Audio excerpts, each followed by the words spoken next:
자, 64페이지에 있는 원자의 구조에 해당되는 내용 진도 나갈 테니까 그래서 오늘 숙제는 어디냐면 너네가 가지고 있는 75페이지까지 숙제고요. 오늘 듣는 이 얘기는요. 그래서 중학교 내용의 확정판이니까 면접 봐야 되는 사람들 신경 쓰셔야 되고요. 그 다음에 요거는 물리원과 공통으로 나옵니다. 그러니까 물리원에서 2단원이 요거랑 똑같은 게 나와요.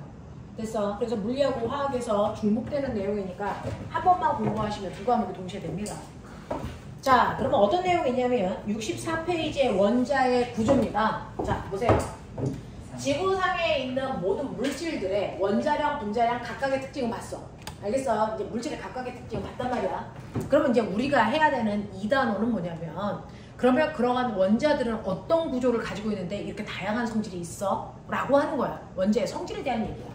그래서 그 원자의 성질을 구명하기 전에 일단은 원자는 어떤 모습으로 되어 있을까? 원자의 구조에 대한 얘기를 먼저 하자. 요 얘기야. 됐어? 자, 그럼 너네 알아? 응? 있어요. 자, 지구상에 있는 모든 물질이요. 자, 지구상에 있는 모든 물질을 너네들이 막 쪼개봐. 지구상에 있는 물질을 막 쪼개면 그 물질들은 더 이상 쪼갤 수 없는 가장 작은 입자가 남겠죠. 그 더 이상 쪼갤 수 없는 가장 작은 입자를 뭐라 그러냐? 더 이상 쪼갤 수 없는 가장 작은 입자를 뭐라 그러니? 원자라고 한다 그랬지. 됐어? 그래서 너네가 기억해야 되는 거 지구상에 있는 모든 물질을 쪼개가면 그 물질들은 성기야 여기 봐. 더 이상 쪼갤 수 없는 가장 작은 입자 원자로 구성되어 있구나 라는 얘기를 누가 해줬니? 돌턴 아저씨가 했어. 와, 개쩐잖아. 맞아. 물질을 쪼개면 더 이상 쪼갤 수 없는 가장 작은 입자 원자로 되어 있다는 얘기 돌턴이 했단 말이야.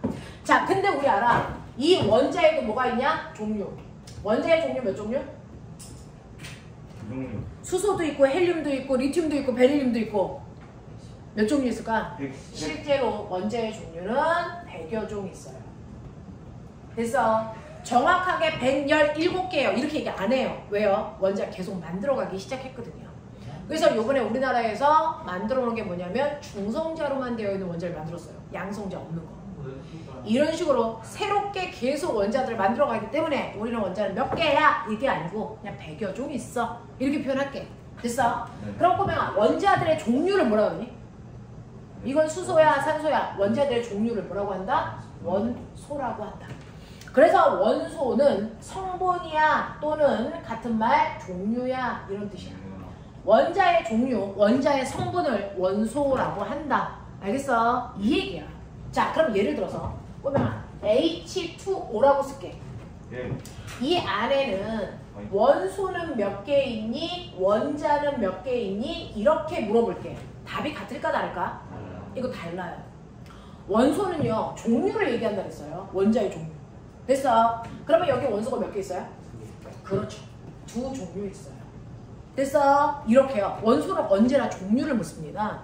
그러니까 이 안에는 수소 원소와 산소 원소 2 종류가 있죠. 됐어? 그래서 원소는 2개입니다. 그럼 원자는 몇 개니? 3개죠. 그런 수소라는 아이 2개와 산소라는 아이 하나로 되어 있어서 원자는 총 3개로 구성되어 있다. 이거예요. 그래서 원자로 물어볼 때는 그냥 개수 세시면 되고요. 원소는 종류를 얘기하는 거다. 알겠어? 이런 식으로 여러분들 머릿속에 깔끔하게 정리를 해봐 주셔서 용어 구별합시다. 원소는 늘 언제나 종류를 얘기한다. 원자들은 그냥 개수다 라고 하면 돼요. 자, 그러면 선생님이 이 앞에다가 3이라고 썼어. 그러면 원소는 몇 종류니? 그래도 2 종류예요. 종류는 안 바뀌어요.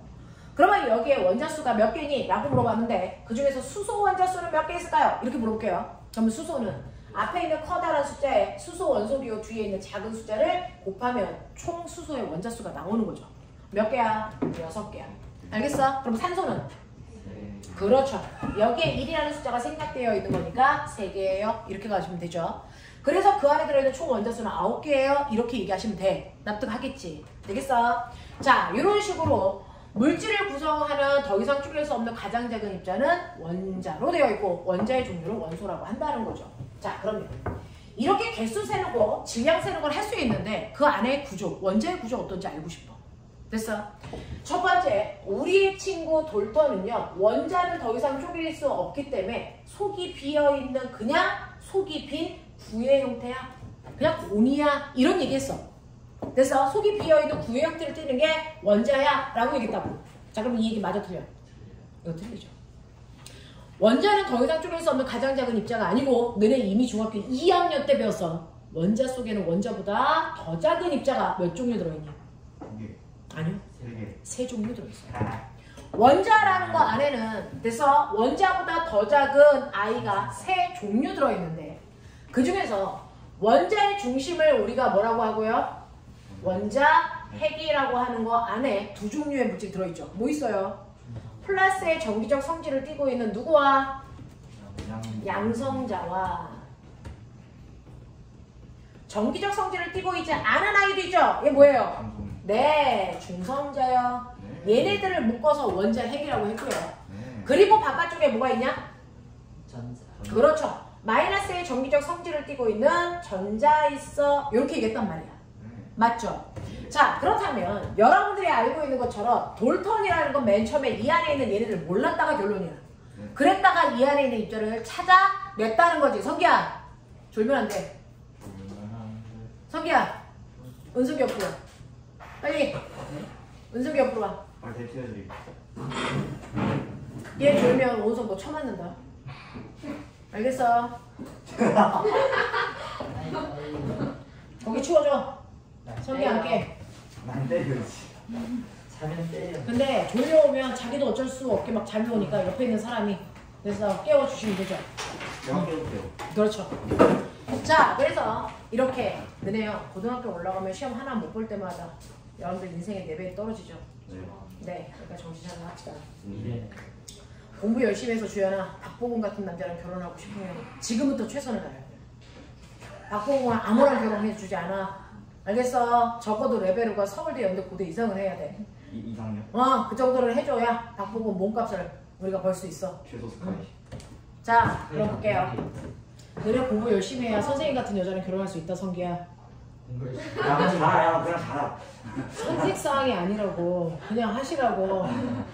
그래서 자, 그래서 원자 속에는 이렇게 3종류의 입자가 있다는 걸 돌턴이 있던 시대에는 몰랐다는 거야. 그냥 속이 비어있다고 생각했는데 자, 이 입자 3개를 발견하는 과정을 배운다, 오늘. 그거 하는 거야. 되겠어?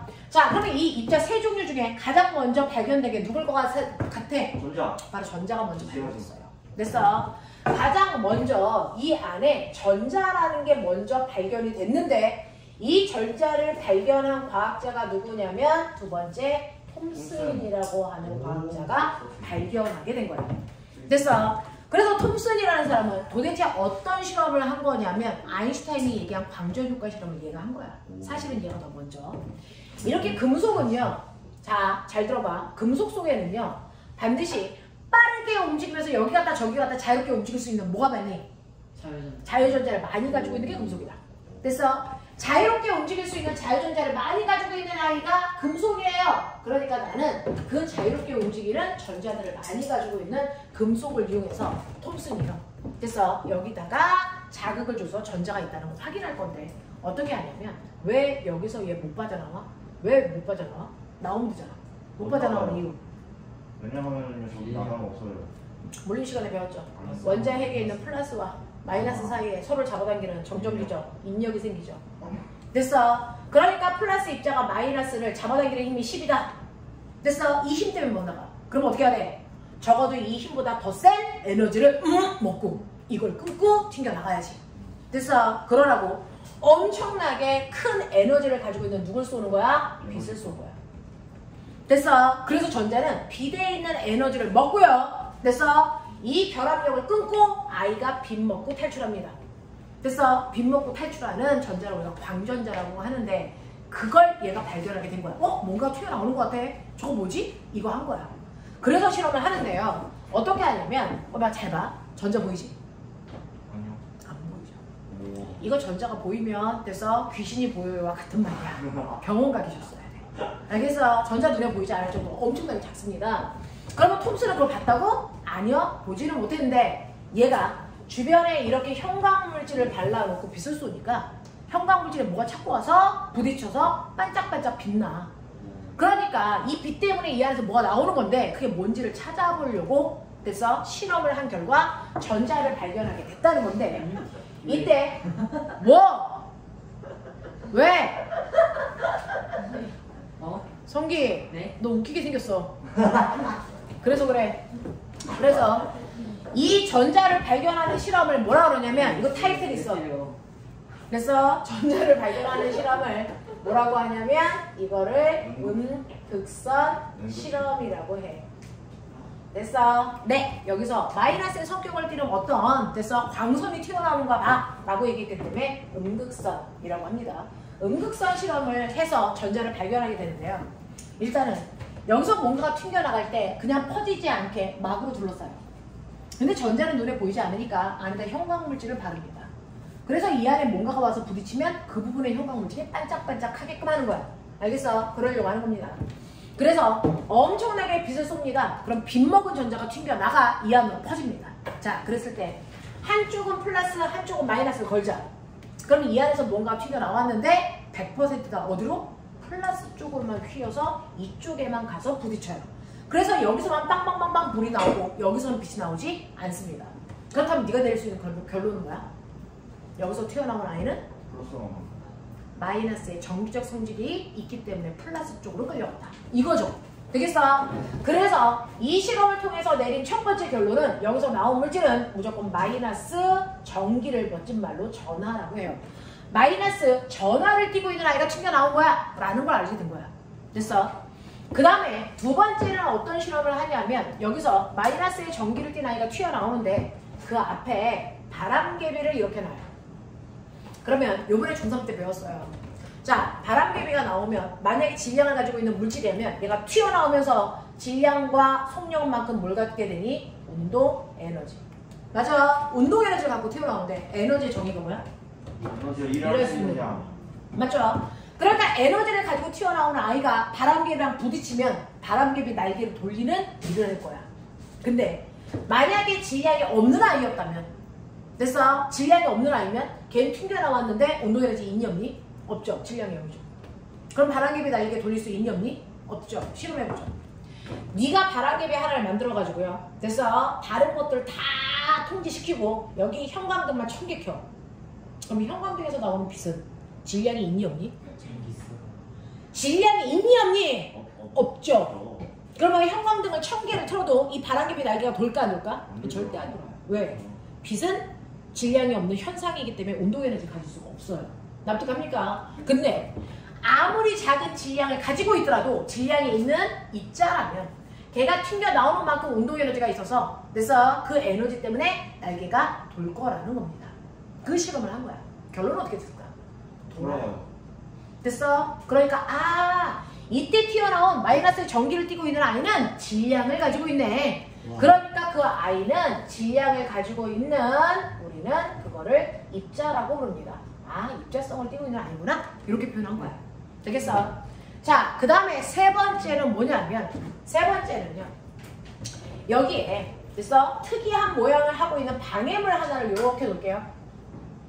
그러고 내가 궁금한 건 뭐냐면 뿔말을 없앤 다음에 여기서 튕겨나온 아이가 어떤 경로로 갈까? 됐어? 직진할까 안 할까? 이거 궁금해. 그래서 결론은 이 아이는 어떻게 되냐면요. 직진을 하기 때문에 빛이 이렇게 나와. 직진을 해. 그럼 빛이 이렇게 나오다가 여기랑 부딪히면 어떤 일이 발생하니? 튕겨서 돌아가죠. 그러면 이 무늬에 해당되는 이 뒷부분에는 뭔가가 와서 빵 하고 빛 나오는 게 있을까 없을까? 없어요. 이 무늬 뒤편에는 아무것도 건너오지 못해서 뒤편에는 밝게 빛나는 부분이 없는 멋진 말, 그림자 지는 현상이 생깁니다. 됐어? 그래서 빛이 직진하기 때문에 내가 있으면 뒤쪽에 빛이 잘 가니 안 가니? 안 가죠. 그림자가 지는 거야. 됐어? 그래서 그림자가 지는 현상을 통해서 빛은 꽃장 관련은 직진성을 가지고 있구나. 만약에 직진을 하지 않고 빛이 요래 움직이면 방해물을 지나서 반대편에 와서 부딪히는 아이가 생길 수 있거든요. 근데 그런 아이가 하나도 없다고요. 그래서 빛은 직진하는 거야. 이렇게 꿀렁꿀렁 움직이지 않아. 알겠어? 라고 하는 걸 알았다. 그래서 결론. 이 세 가지 성질, 질량을 가지면서 마이너스 전기를 띠고 직진하려는 성질을 가지고 있는 이 아이를 나는 뭐라고 할 거야? 이걸 전자라고 부를 거야 라고 얘기한 겁니다.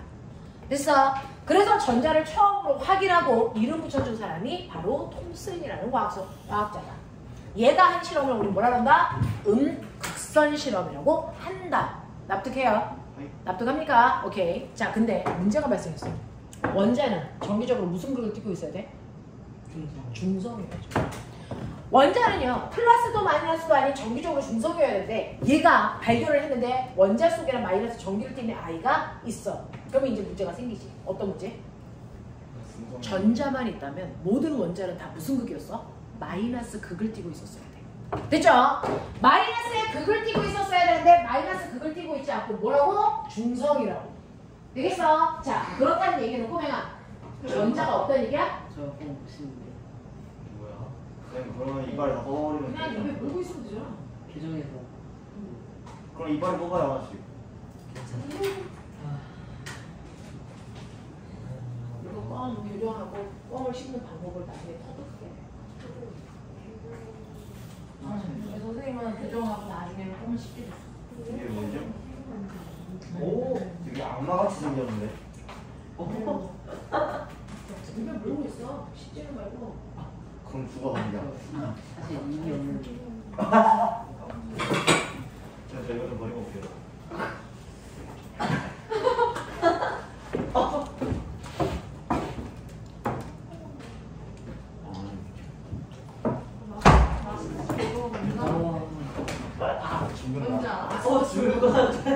죽어라. 마스크 쓰고 이거 먹으면 실명이 와요.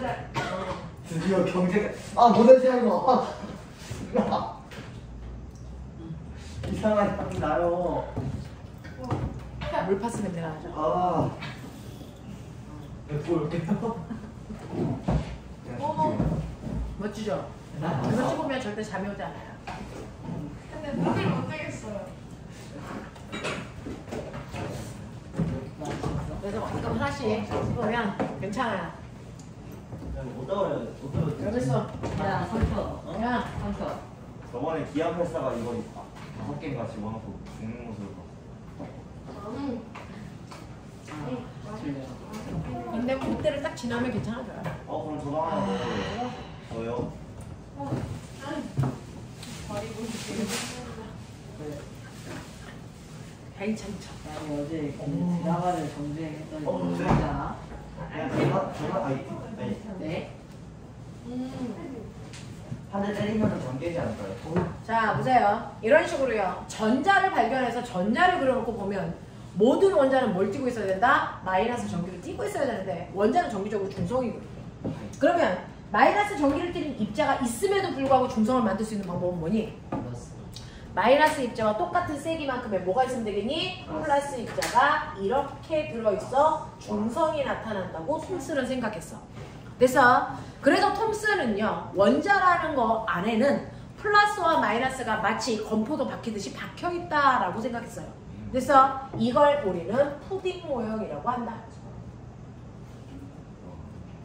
옛날에 유럽에는 이런 형태로 생긴 푸딩이라고 하는 빵이 있었대요. 그래서 푸딩 모형.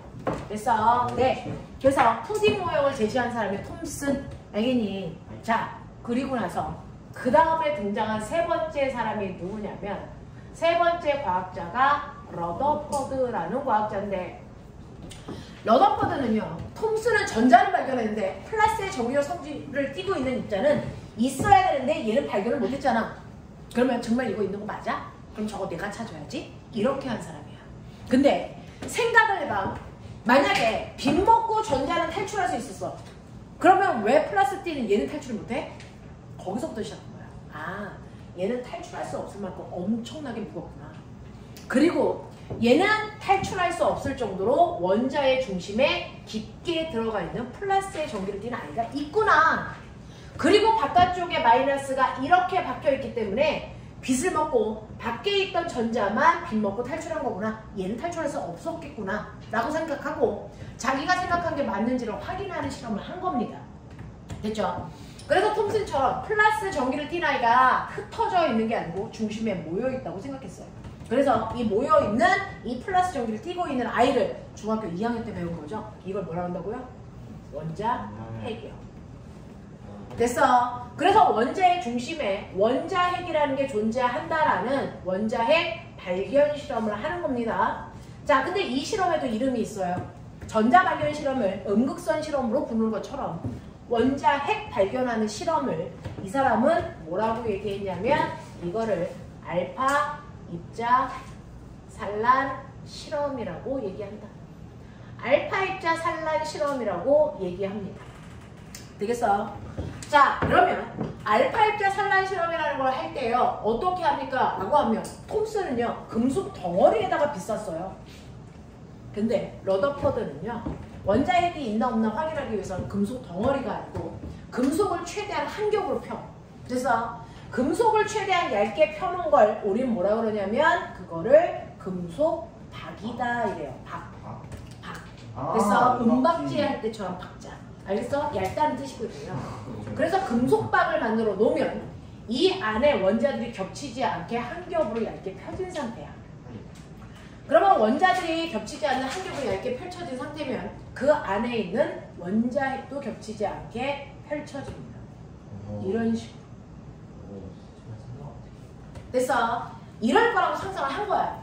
그래놓고 아까랑 똑같이 바깥쪽에다가 이렇게 형광물질을 바른 막을 씌우는 거죠. 그래놓고 얘가 알파 입자라는 걸 쏩니다. 이 앞에서. 알파 입자가 뭐야? 지가 쏘긴 쐈는데 뭐가 나가긴 나가는데 뭔지 모르겠어. 그래서 옛날에 미지수를 알파, 베타, 감마로 썼거든요.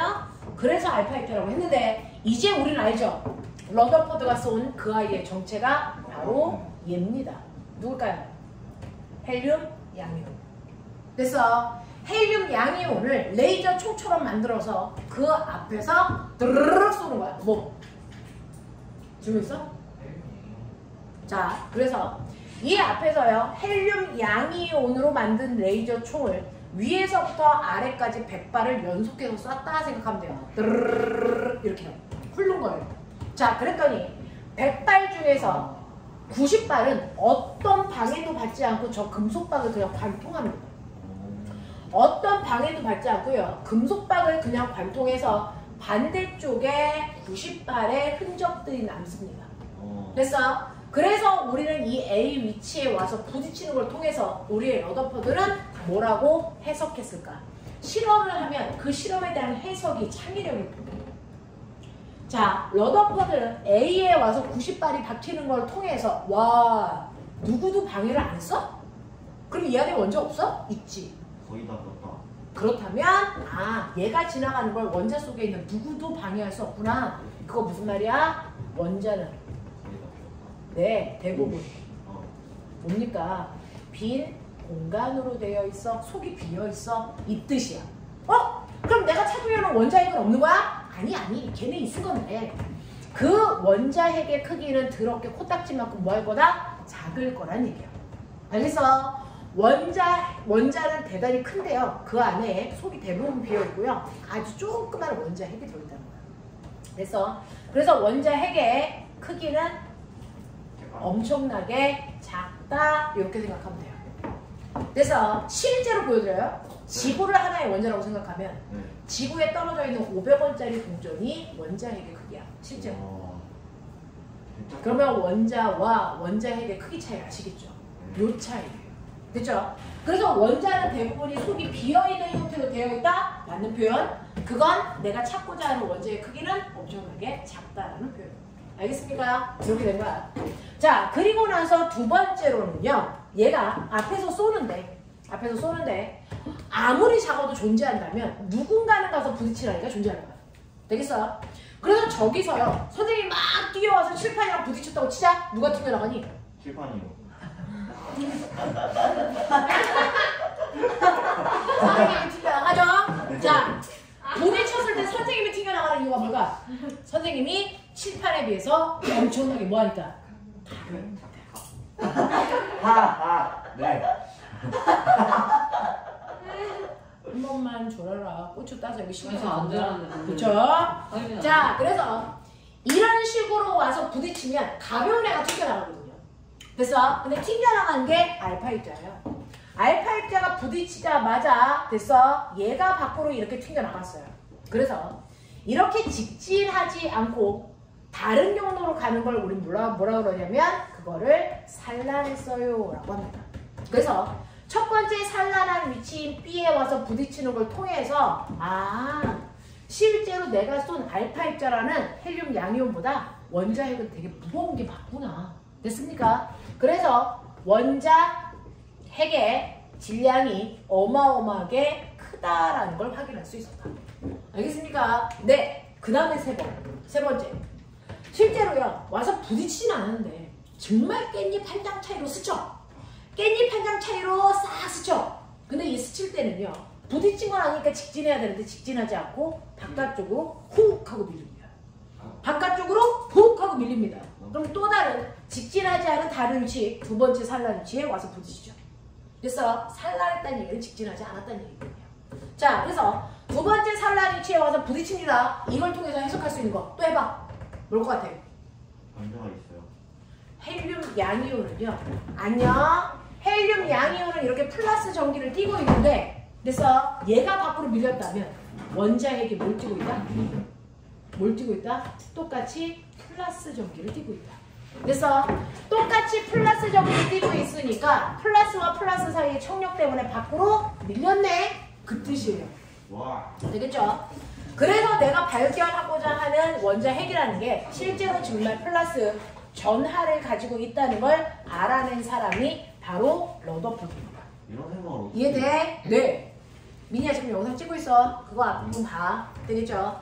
자, 그래서 이런 식으로요. 톰슨이라는 사람은 원자 속에 전자가 있고 러더포드라는 사람은 그 안에 원자 핵이 있다는 걸 발견을 했단 말이에요. 그래서 정말로 플러스 전기를 띠고 있는 엄청나게 무거운 아이가 안에 있어서 얘는 전기를 쏴도 못 튀어나온 게 맞아. 알겠습니까? 그래서 원자의 구조를 이런 식으로 그려놓은 사람. 알겠냐? 이게 러더퍼드야. 그래서 그러면서 러더퍼드는요. 바깥쪽에 있는 전자요. 가만히 있으면 엄청나게 센 원자핵이 잡아다니는 힘 때문에 끌려갈 거 아니니? 그러니까 얘는 무조건 뭐하고 있다? 뺑글뺑글 지금처럼 돌고 있다. 알겠습니까? 라고 하는 궤도 모형을 설명했습니다. 자, 그리고 나서 러더퍼드의 수제자 체드윅 같은 사람이 원자 핵이 전체가 플러스가 아니야. 이 원자 핵 속에는 플러스 전기를 띠고 있는 양성자와 전기적 성질을 띠고 있지 않는 중성자라는 게 같이 들어있는 거야 라고 하는 걸 체드윅의 제자들이 알아내서 여기까지를 그냥 러더포드의 업적으로 봅니다. 지금 선생님이 저기서부터 여기까지 끌고 올 때 선생님 입에서 나온 모든 사람은 노벨상을 탔습니다. 이걸 발견해서. 알겠습니까? 그 얘기야. 자, 그래서 이런 식으로 원자 속에는 양성자와 중성자가 있고 전자가 있다는 걸 순차적으로 발견한 거죠. 그 중에 첫 번째 전자 발견 톰슨이 했고 전자를 발견하는 실험 음극선 실험했다. 그리고 나서 두 번째 러더퍼드라는 사람이 그래서 원자 핵을 발견하는 알파 입자 산란 실험했다. 알겠어? 자, 그리고 나서 양성자와 중성자가 그 안에 모여있다는 것도 알게 됐다. 자, 이게 바로 원자의 실제 구조다. 됐어? 이게 바로 원자의 구조인데 졸려면 살짝 일어나듯이 너 얘 졸려오면 깨우라 그랬다. 맞기 전에 깨워라. 네. 왜? 일어나서 하면 돼. 자, 성기 이거 가져가.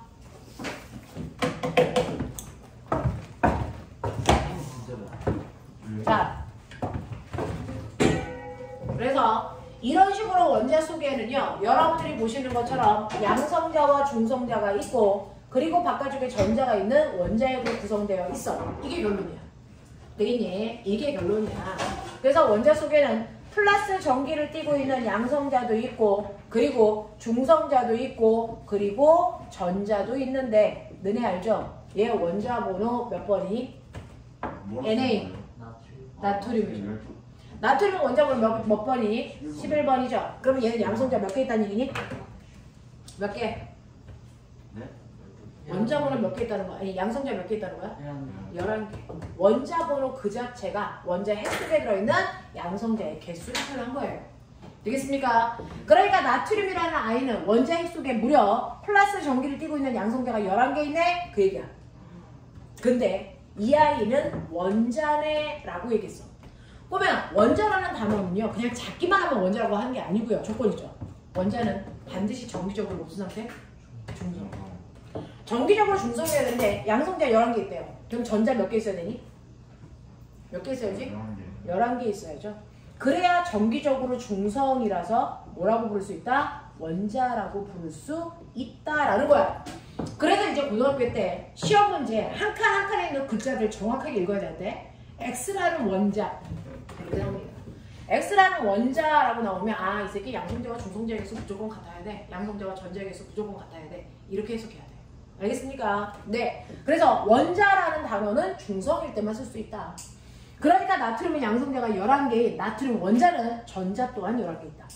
알겠습니까? 11개의 전자가 여기에 이렇게 흩어져 있는 이런 모습인데 그 안에 모두 들어있냐면 중성자도 들어있다고 치자. 예를 들어 중성자가 12개 들어있다고 치자. 그래서 네, 자 그랬을 때 나는 이 아이들의 이 성질을 표현하게끔 원소기호 주변에 숫자를 씁니다. 자, 원소기호 주변에 아래쪽에다가 11 이렇게 왼쪽 아래쪽에서는 이 숫자가 바로 뭐라고요? 그 원자의 고유한 원자 번호고 이 고유한 원자 번호를 어디서 따온 거라고? 그 안에 있는 양성자 개수라고. 맞아? 근데 이게 뭘 나타내는 줄 알아? 그러면 양성자가 하나 11개 있는 원자 핵과 양성자가 하나 있는 원자 핵 중 누가 정기적 세기가 세?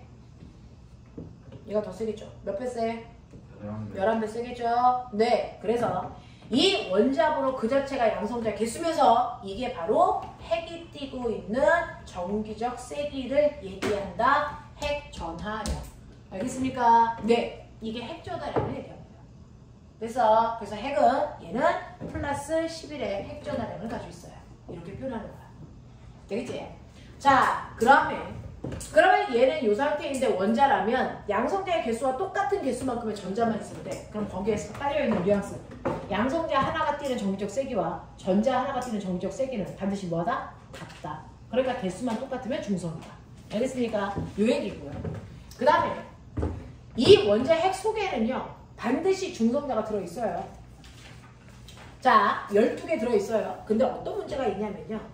양성자 하나가 띄는 질량이 예를 들어서 1.6 곱하기 10의 마이너스 24승g이야. 열라 작다는 얘기야.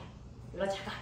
그래서 근데 중성자 하나가 띄는 질량도 1.6 곱하기 10의 마이너스 24승g이야. 열라 작다는 얘긴데 이 둘의 질량이 어떻다는 얘기야? 같다는 얘기야. 알겠어? 네, 질량이 두 개가 같네 이 얘기고 얘 하나가 띄고는 질량은요 1.6 곱하기 10의 마이너스 30승g 뭐 이 정도야. 그러면 이 새끼가 훨씬 작네 이런 뜻이죠. 그래서 화학에서는요 실제 값을 절대로 쓰지 않는 과목이 화학입니다. 화학은 실제 값을 쓰지 않습니다. 그러면 어떻게 하면 돼요? 라고 하면 양성자와 중성자의 질량이 똑같죠? 그래서 상대적 질량 얼마? 1. 이 얼마? 1 이렇게 표현합니다. 실제값 안 써요. 실제값을 쓰기엔 너무 복잡하고 작아. 됐어? 그래서 화학은 상대적 값으로 표현합니다. 그래서 양성자 하나가 띄고 있는 여러분들이 보시는 정기적 질량을 1로 보면 중성자도 1. 근데 전자는 얘네들에 비해서도 너무 작아. 질량이 있는 건 맞는데. 그래서 얘는 우리가 약속하자 질량은 0이라고. 됐어? 그래서 전자는 질량이 있지만 너무나도 작기 때문에 얘네들은 질량을 0으로 표현한다. 그러면 이 안에 질량을 가지고 있는 입자가 총 몇 개 있습니까? 양성자 11개, 중성자 12개. 됐어? 그 개수를 더하면 얘가 차지하는 질량값이 나오겠죠? 얼마? 23. 됐어? 그 23은요, 바로 양성자의 개수와 중성자의 개수를 더한 값이고요. 그 더한 값을 이 위에 이렇게 씁니다. 원소기호 왼쪽 위에다 쓰고 이 i를 뭐라 그러냐면 질량을 가지고 있는 입자의 개수가 질량수라고 불러요. 되겠습니까? 이렇게 되죠? 그럼 꼬맹아 너 머리 있죠? 위 숫자에서 아래 숫자를 빼면 뭐 나오니? 그게 뭐니? 중성자. 얘는 양성자와 중성자고 얘는 양성자니까 양성자에다가 중성자를 합한 거에서 양성자를 빼면 뭐의 개수가 나와요? 중성자 개수가 나오죠. 되겠습니까? 그래서 위에 있는 숫자에서 아래에 있는 숫자를 빼는 순간 아, 이 안에 중성자가 몇 개 있겠구나 라고 하는 중성자의 개수가 12개인 거 확인할 수 있죠.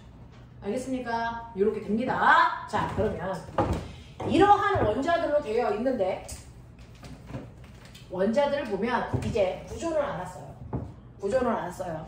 속이 비어있다고 생각했는데 비어있지 않고 그 안에 세 종류의 입자가 있다는 걸 우리가 알았는데 그 중에서 얘 누구니? 수소죠. 원자번호 몇 번이죠? 네, 우리는 주기율별 원자번호 순서대로 외운 거예요. 원자번호 1번이에요. 그럼 원자번호 1번이라는 얘기는 양성자가 몇 개 있다는 얘기니? 한 개 있다는 얘기죠. 그래서 양성자 하나 갖는 원자핵이 존재해 라고 하는 거야. 아, 얘는 양성자가 하나 이렇게 있는 원자핵을 가지고 있구나. 근데 그 옆에 보니까 양성자가 하나인데 중성자도 같이 있는 원자핵이 있어. 또 양성자가 하나인데 중성자가 두 개가 같이 있는 원자핵도 있어. 실제로 누가 수소야? 첫 번째야, 두 번째야, 세 번째 아니면 다 똑같이 수소야? 보여요? 원자핵을 봤는데 어떤 원자, A라는 원자는요. 그래서 원자핵 속에 양성자만 한 게 있어. 보이죠? 네. 다시 말해서 얘는 중성자를 가지고 있지 않습니다. 두 번째, B라는 아이는요. 양성자 하나 있는데 중성자도 하나 있어. 이런 애가 있다고요. 세 번째 C라는 아이는 양성자가 하나 있는데 중성자는 무려 두 개 있어. 이런 아이도 있다고요. 이 중에서 진짜 수소는 뭐예요? 물 갖다 대면 펑 하고 터지는 물도 만들 수 있는 그 수소는 누구냐고요? A예요? B예요? C예요? 답니다. 이게 다 똑같이 수소. 얘네들이 다 똑같이 불 갖다 대면 펑 하고 터지고 물 만들 수 있는 그 수소란 말이야. 됐어? 그럼 선생님 중성자의 개수는 다른데? 원자의 성질은요. 중성자의 개수는 전혀 상관없어. 너의 성질은 뭐가 결정하니? 네 몸에 있는 DNA야. 됐어? 그러니까 네가 아무리 예쁘게 성형 수술을 해도 네가 가지고 있는 성향, 성질 바뀌어 안 바뀌어? 안 바뀌어. DNA 안 바뀌니까. 알겠어? 이런 식으로 원자들이요. 어떤 애는 불 갖다 대면 펑 하고 터질 거고 어떤 애는 산소, 다른 물질을 잘 타게 도와줄 거고 이런 성질은 누가 만듭니까? 양성자의 개수가 만듭니다. 그래서 양성자의 개수가 몇 개 있느냐가 중요해서 원소교의 아래쪽에다가 양성자의 개수를 원자번호로 만들어 쓰는 겁니다. 됐죠? 그래서 이 양성자의 개수가 각각의 원자의 화학적 성질을 뭐한다? 결정하는 가장 중요한 아이야. 화학적 성질은 양성자의 개수가 결정합니다. 그러면 양성자의 개수가 다 똑같이 한 개니까 얘네들은 다 똑같이 불 갖다 대면 펑 하고 터지는 수소라서요. 왼쪽에 원자 번호는 다 1입니다. 근데 얘는 중성자가 없잖아. 얘도 있잖아. 그러면 얘네들을 합한 게 아까 선생님이 질량수라고 그랬는데요. 얘는 질량수가 얼마니? 불러. 1. 얘 얼마니? 2. 얘 얼마니?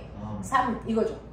그래서 똑같은 수소인데 질량수가 1인 수소가 있고 2인 수소가 있고 3인 수소가 있다는 것 뿐이야. 이거 중학교 때 배웠다?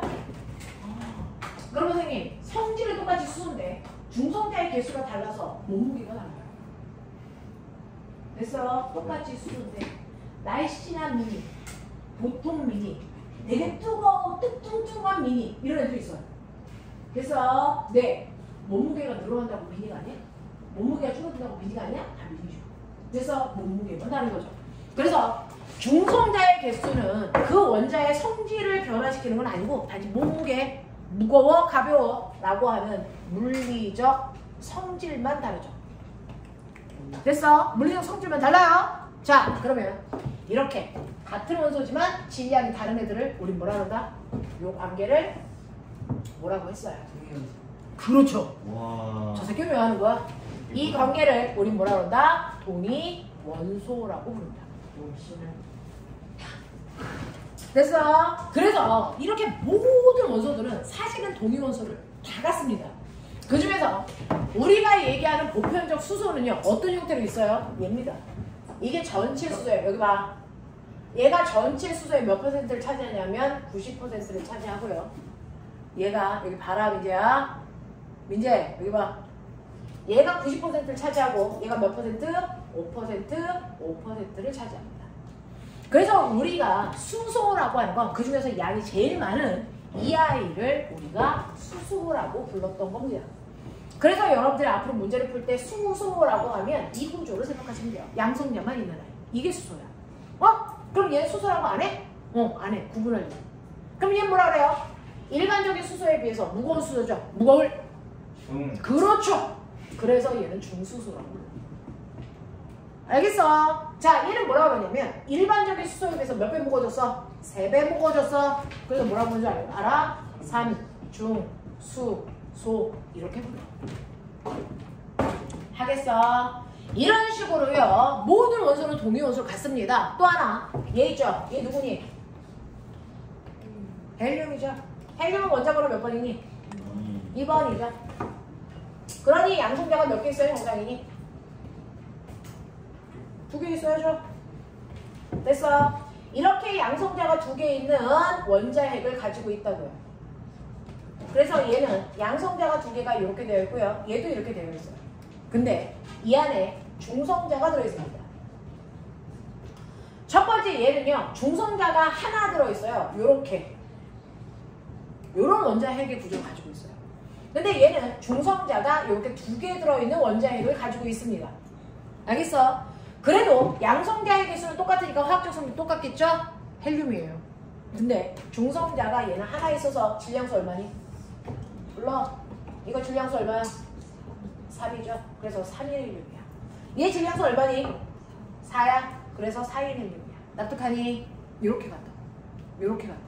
이해하시겠죠? 자, 그럼 그 중에서 실제로 헬륨들 중에서 얘가 차지하는 비율 25%. 얘가 차지하는 비율이 75%에 해당되는 이 둘도 동위원소입니다.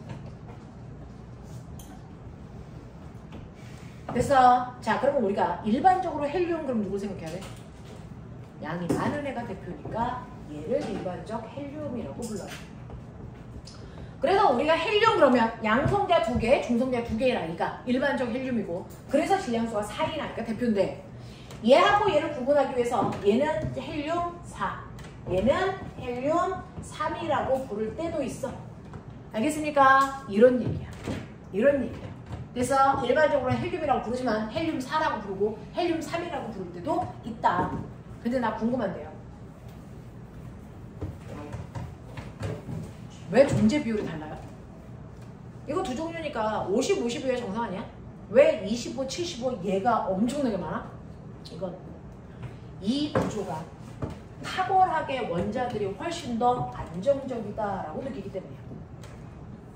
존재 비율이 많은 아이가 훨씬 더 같은 원자라도 안정적 구조야. 그래서 그쪽으로 아이들이 주로 보편적으로 편성되어 있어. 알겠어? 그러면 양성자 2개, 중성자 2개가 들어있는 게 안정적이야? 양성자 2개, 중성자 하나 있으면 불안전해? 그 얘기라고 해. 얘가 훨씬 더 안정적이라고요. 이게 훨씬 더 불안정하다고요. 왜일 것 같니? 왜일 것 같아요?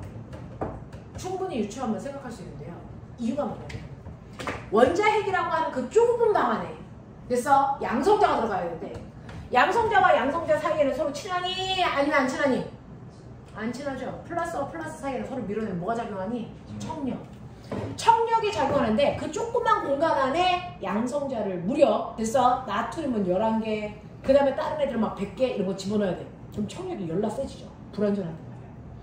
그럼에도 불구하고 그 아이를 그 안에 꾸격꾸격 다 집어넣어야 돼. 그러면 억지로 집어넣기 위해서는 청력을 조금이라도 줄여줘야죠. 그럼 어떻게 하면 될까? 양성자와 영성자가 너무 딱 붙지 않게 중간에 뭐 해야 되니? 띄우면 그나마 청력이 약해지지. 뭘로 띄울래? 이 안에 중성자를 집어넣어서 띄우는 거야. 거리를 멀게 하는 거야. 됐어? 그래서 중성자가 필요한 이유는 양성자와 양성자 사이를 멀게 하기 위해서야. 되겠어? 근데 문제 있어. 중성자를 집어넣으면 공간이 좁아져. 알겠어? 그러다가도 밀도가 높은데 여기 중성자까지 들어오니까 너무 좁아. 됐어? 그래서 중성자를 무한히로 넣지 않고요. 공간이 협소하니까 가장 효율적으로 청력을 줄일 수 있는 만큼만 넣는데 대부분 양성자와 중성자의 개수가 1대1 정도의 비율을 차지하는 게 가장 공간 활용도가 높게 알겠어? 청력을 둔화시키는 겁니다. 그래서 이렇게 양성자 2개, 중성자 2개가 있는 이 구조가 가장 안정적인 구조의 헬륨이었던 거죠. 얘는 청력을 둔화시키기 위해서 중성자가 모자라. 그래서 불안정한 거야. 알겠습니까? 이겁니다. 근데 그러면 여기까지 설명을 들으면 누군가는 선생님한테 그래서 반기를 들죠. 그럼 선생님 양성자와 중성자가 1대1의 비율을 가지고 있는 게 안정적이야? 그러면 여기서는 안정적인 게 이 새끼예요. 그렇죠? 양성자 하나에 중성자 하나가 있는 얘가 가장 안정적 구조를 가지고 있었어요. 근데 실제로 안정적 구조를 가지고 있는 건 얘거든요. 양성자만 있는 거, 수소는. 무려 90%잖아요. 이유가 뭘까요? 양성자가 하나여서 뭐 없잖아. 맞아요. 수소는요, 양성자만 하나 있어. 그러면 공간을 벌릴 필요가 있니 없니? 없어요. 그래서 중성자가 아예 필요 없어요. 그래서 좁은 방 나 혼자 넓게 쓸 거야. 이 상태예요. 그래서 얘가 가장 안정적 구조예요. 알겠습니까? 이렇게 된다. 자, 그러면서 말씀드릴게요. 수소를 제외한 나머지는 무조건 중성자가 한 개 이상 다 들어있다. 중성자 없는 양성자가 여러 개 있는 아이는 존재할 수 없다. 무슨 말인지 알겠습니까? 수소만 양성자, 중성자를 안 가지고 있다. 알겠죠? 이렇게 됩니다. 자, 그래서 이런 식으로 모든 원소들은 다 동위원소를 가지고 있어. 산소 같은 경우에 꼬맹아, 불러. 원자번호 몇 번? 8번이죠. 자, 양성자가 8개라는 얘기죠. 근데 안정적이 되려면 중성자 몇 개 정도 있어야 돼? 8개 있어야 되죠. 그러면 질량수가 얼마겠습니까? 16. 그래서 여기 16이라고 외우는 거죠. 우와. 됐어. 질소는 원자번호 몇 번이냐? 7. 그럼 질량수 얼마? 14. 되겠습니까? 탄소는 원자번호 몇 번이냐? 6번. 그럼 질량수 얼마? 12. 그 얘기야. 알겠습니까? 이런 규칙성을 대부분 따라. 근데 나중에 양성자의 개수가 많아져. 한 20개쯤 되면 이제 그때는 중성자가 1대1이 아니고 1대 1.5 중성자가 조금 더 많아져요. 됐어? 근데 우리가 외우는 범위 안에서는 이 정도의 비율을 갖는다 생각하시면 됩니다. 자, 그러면 이런 식으로 양성자와 중성자가 차지하는 개수가 달라서 질량수가 다른 동위원소들이라는 걸 만드는데, 그럼 보면 수소의 원자량은 얼마야? 수소요? 네, 라고 하는 여러분들이 얘기하는 H는 원자번호는 1, 그 다음에 질량수 1이라고 하는 이 숫자를 우리는 질량을 가지고 있는 입자의 개수다. 질량수. 이걸 다른 말로 이걸 원자량으로 됐어. 아보가드로가 만들어낸 거죠. 이게 원자량이야. 됐어. 이게 원자량이야. 그래서 수소의 원자량 1, 헬륨의 원자량 4. 뭐 이런 식으로 한 거야. 알겠어? 네. 자, 그러면 꼬맹아, 수소는요, 원자량이 1인 수소도 있고 원자량이 2인 수소도 있고 원자량이 3인 수소도 있죠. 수소의 평균 원자량이 얼마일까요? 얼마? 수소의 평균 원자량이 얼마입니까? 그러면 여러분들은 2 이렇게 하겠죠. 왜? 1, 2, 3의 가운데니까. 근데 나 다시 오는 거야. 요번에 기말고사 시험 봤는데 100점짜리 10과목이 그래서 네 40점짜리 한 과목이 있어. 그럼 너의 평균 점수는 100과 40의 중간 점수 1 얼마? 70이야? 그렇게 하면 돼? 아니죠. 왜요? 100점짜리는 10개나 있고 40점짜리는 1개밖에 없으니까 평균 점수는 적어도 70보다 뭐 할 거니? 크겠죠. 알겠어? 그러니까 얘도 질량수가 1인 애가 있고 2인 애가 있고 3인 애가 있으면 얘 평균 원자량이 얼마니? 그러면 이거에 정확하게 가운데 2 이렇게 하면 안 돼요. 왜? 얘는 전체 수소의 90%를 차지하잖아. 됐어? 얘는 전체 수소의 5%고 얘는 전체 수소의 5%이기 때문에 이 수소라는 아이의 평균 원자량은 얼마입니까? 라고 하면 개수를 생각해 줘야죠. 그러니까 질량수가 1인 아이가 전체 100개 중에 90개 있어. 그 뜻이죠.